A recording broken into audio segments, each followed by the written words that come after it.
इस जल को देख रहे हैं आप? ये मलिन है, इसमें कुछ गंदगी है, किंतु यदि आप इसे कुछ समय के लिए ऐसे ही छोड़ दोगे तो आप देखोगे ये मैल अपने आप इसके तले जाकर बैठ जाएगा। यदि इस पात्र को हिलाओगे तो कुछ नहीं होगा, शांत छोड़ दोगे तो ये मैल अपने आप नीचे चला जाएगा।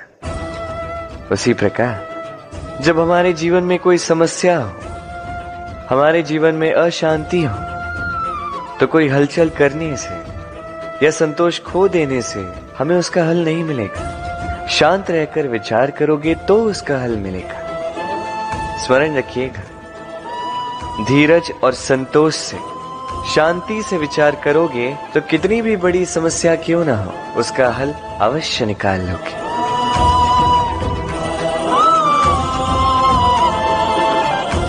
क्योंकि अशांति का सुझाव शांति ही है। राधे राधे।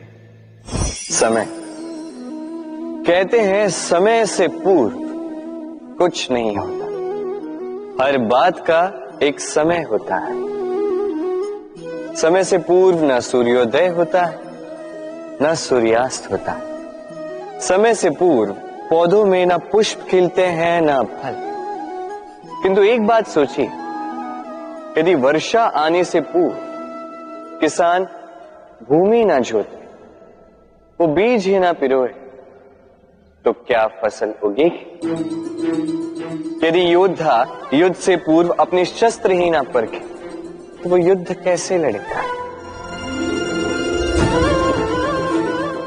इसका अर्थ ये, समय आपका जब आना है तब अवश्य आएगा, किंतु तब तक ये महत्वपूर्ण है कि आप स्वयं को उसके लिए सज्ज रखें, क्योंकि ये अवसर, ये शब्द बोलने में जितना छोटा है, ये आता भी उतने छोटे समय के लिए है और फिर निकल जाता है।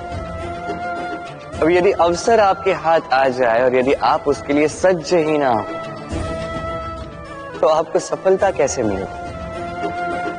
तो आप उचित समय की प्रतीक्षा कीजिए, उस अवसर की प्रतीक्षा कीजिए, किंतु तब तक निरंतर प्रयासों से स्वयं को और सक्षम बनाते रहिए, क्योंकि सफलता आपकी प्रतीक्षा कर रही है। बस उसके लिए सज्ज रहिए। राधे राधे। वाणी मनुष्य को मिली सबसे अद्भुत भेंट। ये वाणी है जो मनुष्य को संसार में सारे अन्य जीवों से भिन्न बनाती है, संसार में सबसे ऊपर ले जाती है। इसी वाणी के कारण हम एक दूसरे से संवाद साध सकते हैं। मैं अपनी मन की भावनाएं किसी से व्यक्त कर सकता हूं, कोई और उसके मन की भावनाएं मुझसे व्यक्त कर सकता है। ये वाणी ही हमारी सबसे बड़ी ढाल भी है। अब देखिए ना, आपने देखा होगा किसी की वाणी मीठी होती है तो लोग उससे प्रेम करते हैं, उसे अपना मित्र बनाते हैं। वहीं किसी की वाणी यदि कड़वी होगी तो लोग उससे घृणा करते हैं, उसे अपना शत्रु मान लेते हैं। ये वाणी ही है जो भाषा बनकर हमारा इतिहास लगती है। किंतु क्या हम सच में वाणी के विषय में इतना सोचते हैं जितना हमें सोचना चाहिए? सोचिए, मनुष्य को बोलना सीखने में कितना समय लगता है। कुछ बालक 1.5 वर्ष की आयु में सीख जाते हैं, कुछ 2 वर्ष, कुछ 3। अब मनुष्य 1.5 वर्ष की आयु में बोलना सीख तो जाता है, पर क्या बोलना है ये जीवन भर सीख नहीं पाता। इस पे ध्यान केंद्रित कीजिए, समझने का प्रयास कीजिए कि बोलना क्या है। अपनी वाणी शुभ रखिए, अपनी वाणी मीठी रखिए, और इसी मिठास के साथ मेरे साथ आकर कहिए, राधे राधे। हम में से कई लोग अक्सर स्वयं को अकर्मण्य मान लेते हैं, सोचते हैं अब तक इतने प्रयास किए, कुछ नहीं मिला, कदाचित आगे भी कुछ नहीं मिलेगा, और इसीलिए अपने जीवन का सारा बोझ किसी और के कंधे पर डाल देते हैं, स्वयं पर विश्वास ही खो देते हैं। क्यों नहीं समझ पाते ये बात? कि जब तक पांव में कांटा नहीं चुभेगा व्यक्ति को ज्ञात कैसे होगा कि आगे नीचे देखकर चलना होगा। सूर्य को स्वयं जलना पड़ता है ताकि दूसरों को प्रकाश दे सके। रात्रि के अंधकार से लड़ने के लिए चंद्रमा को आकाश में अकेले चलना पड़ता है। नदी अपनी यात्रा कैसे बनाती है, अपना मार्ग कैसे बनाती है? इन चट्टानों से लड़कर बनाती है। यदि आप स्वयं आपकी सहायता करने में सक्षम नहीं रहे तो निश्चित रूप से आपका यह जीवन व्यर्थ ही है। स्मरण रखिएगा, इस संसार में अपने जीवन का भार अपने ही कंधों पर उठाना पड़ता है। दूसरों के कंधों पर केवल शव यात्रा चलती है। और इस संसार में जीवित वही है जो आत्मनिर्भर है।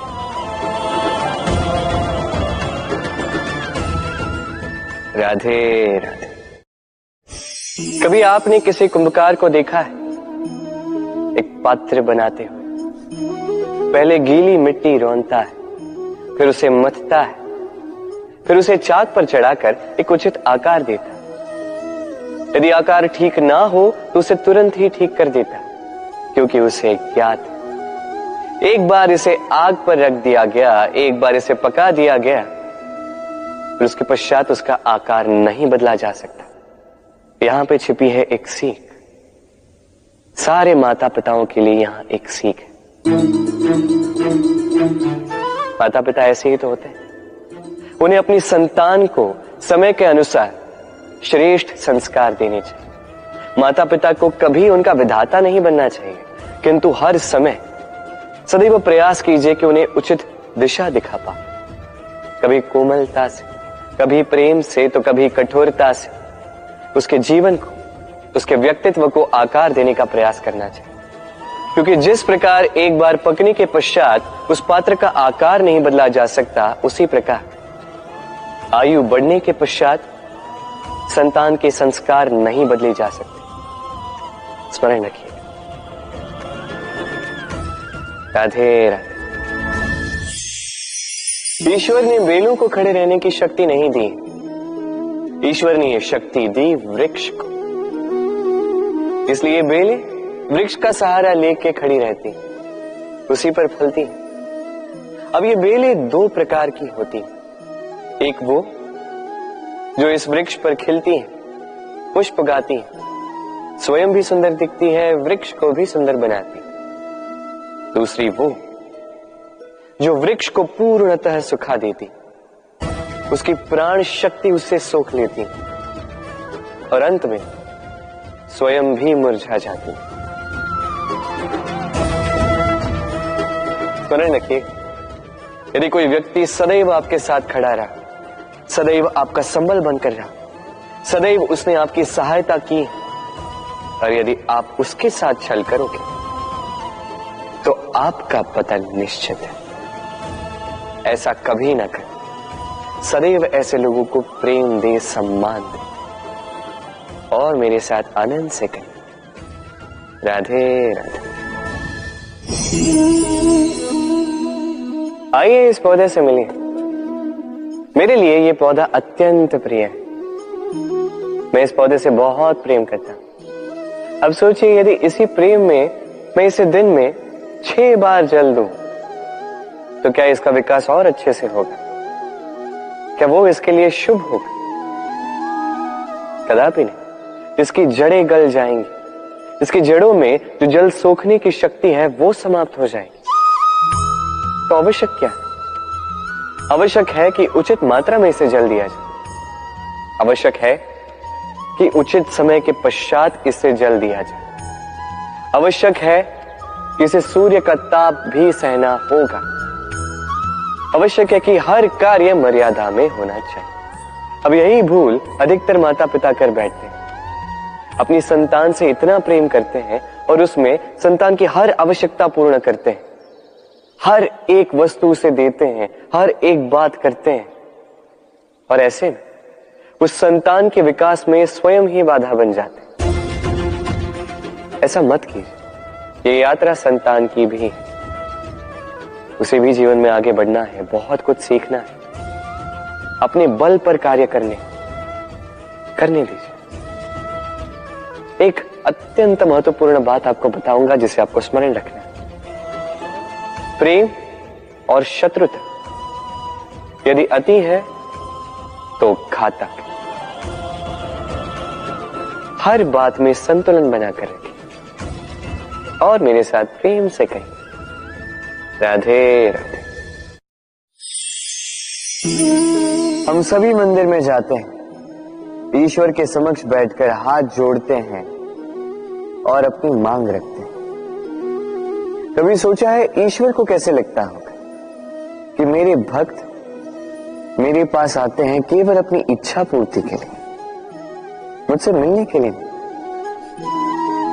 कई सारे लोग मंदिर जाते हैं, अपनी इच्छा ईश्वर के समक्ष रखते हैं। अब यदि उनकी इच्छा पूर्ण ना हो तो हताश हो जाते। अब से जब भी आप मंदिर जाओ, ईश्वर के समक्ष बैठो, हाथ जोड़ो और कहो धन्यवाद। धन्यवाद ईश्वर, आपने मुझे जो कुछ भी दिया है उसमें मैं प्रसन्न हूं।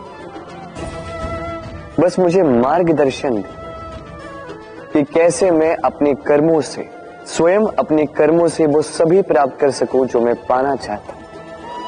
ईश्वर से केवल मांगने जाओगे तो ईश्वर के समक्ष स्वयं को बहुत ही छोटा पाओगे, किंतु यदि स्वयं कर्म करके ईश्वर को धन्यवाद कहने जाओगे तो सही अर्थ से आपको ईश्वर मिल जाएंगे। राधे राधे। अद्भुत बात है ना, हमें सदैव हमारे नाम से बुलाया जाता है, नाम से हमारी पहचान है। ये नाम ही है जो इतिहास में स्थान बनाने में हमारी सहायता करता है। नाम बनाने के लिए व्यक्ति क्या कुछ नहीं करता, नाम पर कलंक न लग जाए इसके लिए क्या क्या प्रयास नहीं करता। अपने जो कुछ भी पाया, धन, संपत्ति, सुख, ये सब कुछ नाम के समक्ष छोटा है। नाम सबसे ऊपर रह जाता है। ये नामकरण संस्कार सदैव हमारे लिए अत्यंत महत्वपूर्ण होता है। अब आपको क्या लगता है मैं किस नाम की बात कर रहा हूं? वो नाम जो हमने जन्म से पाया? नहीं, मैं उस नाम की बात कर रहा हूं जो हमने हमारे कर्मों से अर्जित किया। जो जन्म से प्राप्त हुआ वो मृत्यु के साथ चला जाए, ये तो जो नाम कर्मों से प्राप्त होता है वो हमें अमर करता है। माता पिता से हमें जन्म मिला, जन्म से मिले संबंध में, समाज से मिले मित्र, प्रकृति से मिला भोजन। यदि कुछ ऐसा है जो हमने स्वयं पाया तो वो है हमारे कर्मों का फल। वो है वो नाम जो हमने कर्मों से अर्जित किया। इसलिए सदैव श्रेष्ठ कर्म कीजिए और मेरे साथ प्रेम से कहिए, राधे राधे। मनुष्य भी कितना विचित्र प्राणी है, सदैव संघर्ष करता है, सदैव प्रयास करता है कि वही सबसे बड़ा बने, प्रयास करता है कि उसके समक्ष सबके शीश झुके हुए और उसके लिए सबसे पहले शक्ति प्राप्त करने का प्रयास करता है। शक्ति प्राप्त कर भी लेते हैं और उसके भय से सबको अपने समक्ष झुकाते हैं, किंतु एक महत्वपूर्ण बात भूल जाते, समझ ही नहीं पाते। चलो मैं आपको उदाहरण देता हूं। कभी आपने किसी वृक्ष को देखा होगा, उसकी डालियां देखी हो जो फल के बोझ के कारण झुक जाती, वो फल टूटता है, पुनः ऊपर जाती है, फिर एक और फल देती, वो टूटता है, पुनः ऊपर जाती, सदैव झुकी हुई नहीं। कभी कभी चलते चलते आपने देखा होगा, कभी आपका पांव किसी पौधे पर पड़ जाए तो पौधा दब जाता, किंतु जैसे ही पांव हटाओ पौधा पुनः खड़ा हो जाता। स्मरण रखिए, ये अत्यंत महत्वपूर्ण बात। जो शीश भय से आपके समक्ष झुकते हैं वो विरोध में सबसे पहले खड़े रहते हैं। आप जीते, सबको जीती है, किंतु बल के भय से नहीं। उन्हें जीतिए प्रेम के समृद्ध। राधे, आज आपको एक कथा सुनाता हूं। एक बार एक व्यक्ति ने अपने द्वार पर लिख दिया, आज मैं बहुत दुखी हूं, आज मुझसे कोई मिलने ना आए। कुछ समय पश्चात उसका मित्र आया, उसने वो शब्द पढ़े और फिर भी जाकर उससे मिला। उसने कहा कि मुझे पढ़ना तो नहीं आता, किंतु मेरे मित्र के मन का ये दुख, ये मुझे पुकार अवश्य लेता है। ये होते हैं सच्चे मित्र। किसी कारणवश यदि आप दुखी हो, समस्या का हल निकाल नहीं पा रहे हो, इस संसार से कट जाना चाहते हो, तब भी ये मित्र आपके साथ रहता है। भले ही आपको कोई हल ना दे पाए, संबल बन के अवश्य रहता है। भले ही आपका दुख कम ना कर पाए, आशा की किरण अवश्य दिखाता है। जब आप इस संसार से कट जाते हैं, तब भी आपसे जुड़ा होता है आपका ये मित्र, ये सच्चा। अब मनुष्य जो है बड़े विचित्र होते हैं। इन्हें किसी भी वस्तु का महत्व केवल 2 बार ज्ञात होता है, 1 मिलने से पूर्व, 2 खोने के पश्चात। अब इसी प्रकार हमारे मित्र भी तो होते हैं। यदि आज आपके मित्र आपके साथ हैं, तो उन्हें आभार व्यक्त करें, उन्हें प्रसन्न रखें, उनका महत्व समझें, क्योंकि एक बार आपने इन्हें खो दिया, पश्चाताप करने पर भी पुनः नहीं लौटेंगे। तो प्रेम कीजिए, मित्रता निभाइए और मेरे साथ आनंद से कहिए, राधे राधे। ठहरती केवल यादें, केवल यादें। ये समय, ये कभी नहीं ठहरता। अभी यादें मीठी होंगी या कड़वी, ये किस पर निर्भर करता है? आपके कर्मफल के चयन पर। यदि आप इस जीवन को समझना चाहते हैं, अपनी हुई भूलों से कुछ सीखना चाहते हैं, तो पीछे देखिए। आपके बीते हुए कल से बड़ा शिक्षक आपको इस संसार में और कोई नहीं मिलेगा।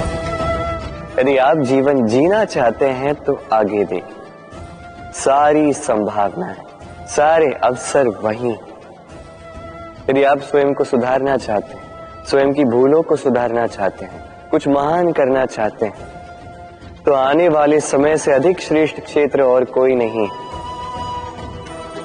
स्मरण रखिए, आप चाहे जितने भी प्रयास कर ले कि आपसे कोई भूल ना हो, आपसे कोई ना कोई भूल अवश्य हो। ऐसे में उन भूलों से पछताइए अवश्य, उनसे सीखिए भी, किंतु उन भूलों को सुधारना कभी ना भूल। आपकी कल की ये भूल भविष्य का एक सुनहरा फूल बन सकती है। राधे। संसार में हर स्थान पर ये व्यापार व्याप्त होता है। कुछ पाने के लिए कुछ देना होता है, लाभ पाने के लिए निवेश करना होता है।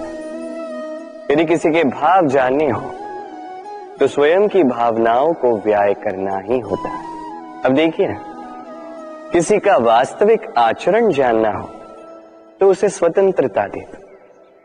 यदि किसी के मन की शुद्धता जाननी हो, तो उसे ऋण दे दो। यदि किसी के गुण जानने हो, तो उसके साथ भोजन करने का समय दे दो। यदि किसी का धैर्य जानना हो, तो उसे उसके प्रिय कार्य करने से मना करके देखो। यदि किसी की अच्छाई जाननी है, तो उससे सलाह ले लो।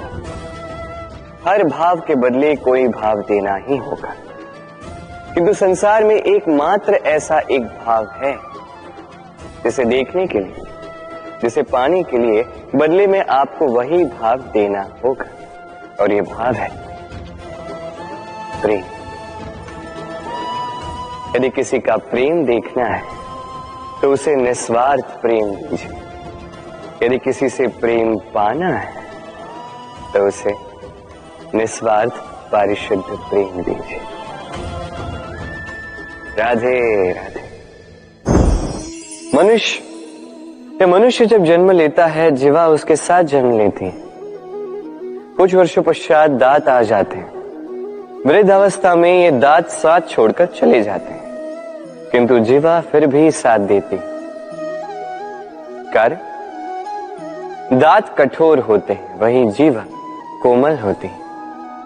इसी प्रकार यदि आप लंबे समय तक अपने अस्तित्व को बना के रखना चाहते हैं, तो जीवा की भांति कोमल और लचीले बन जाए, ताकि जैसी भी परिस्थिति आपके समक्ष आए, चाहे उतार आए चाहे चढ़ाव, चाहे दुख आए चाहे सुख, चाहे हानि हो चाहे लाभ, आपका अस्तित्व कभी ना टूटे।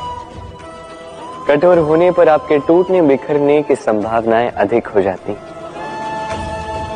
जो भी समस्या हो, दुख हो चाहे सुख हो, कोमलता से साहस के साथ उसका सामना कीजिए। राधे राधे।